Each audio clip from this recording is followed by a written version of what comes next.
Some schools are built on secrets, but no one told Ada that her school was built on a burial ground. It all began on a Monday morning at St. Elias College, a quiet missionary school tucked at the edge of a sleepy town. The air that day was heavier than usual, as if the wind carried whispers. Students rushing in, but Ada noticed something strange. A new boy sitting alone at the back of the class, scribbling into a black leather notebook with a cracked spine. No one had seen him walk in. No one knew his name, yet his seat had always been empty. She leaned toward her friend Amaka and whispered, "Who is that?" Amaka looked confused. "Who?" "The boy at the back." Amaka frowned. "Ada, there's no one sitting there." Ada's heart paused. The bell rang. Mr. Onyedika walked in, announcing, "Class, we have a new student joining us. Please welcome Daniel Okoro."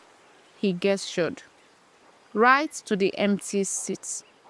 Only to Ada, it wasn't empty. The boy stood, smiled gently at her, and said nothing, just a nod. His uniform looked older, like the fabric was from a different time. His eyes held a quiet sorrow, deep like he carried centuries. And yet, no one else seemed to notice him, not even the teacher. That day, Daniel didn't speak to anyone except Ada. At break time, he followed her to the old mango tree behind the chemistry lab, sat beside her, and asked, "Do you believe some people never really live?" She laughed nervously. "What do you mean? Like spirits?" He just stared into the distance. "No, like souls caught in a loop, forgotten by everyone except the right one." That night, Ada couldn't sleep. She dreamt of the school, of Daniel standing in the hallway, his face pale, his mouth open, but no sound came out. Behind him, a door, old rusted. She could hear knocking from inside it. When she woke, her window was wide open, and a dead black bird lay on her floor. She didn't tell anyone. The next week, Ada began seeing Daniel everywhere, but no one else did. She once saw him sitting alone in the school library, reading a book titled The Departed Among Us. It wasn't even a real book. It disappeared the moment she tried to open it. Another time, she followed him down the old hallway near the chapel, the one students were forbidden to enter since the fire outbreak 2 years ago. Daniel slipped through a crack in the door, and Ada couldn't resist. Inside was dust and faint crying. She turned to leave, only to find the door sealed shut. She was trapped. Until Daniel reappeared behind her and whispered, "Not yet."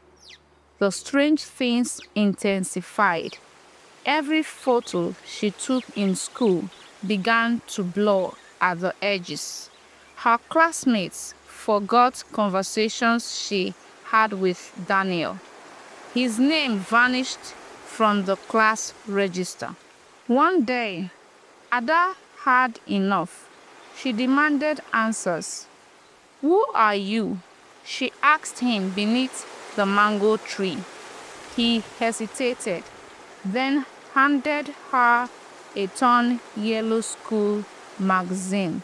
The page was from 1997. There was a picture of the graduating class. There was Daniel Okoro standing tall and smiling, exactly the same boy. Ada flipped the page and froze. Below the photo, written in ink, "In loving memory of Daniel Okoro, 1980 to 1997, died tragically behind the school chapel. Rest in peace." Her hands trembled. Her heart nearly stopped. When she looked up, Daniel was gone.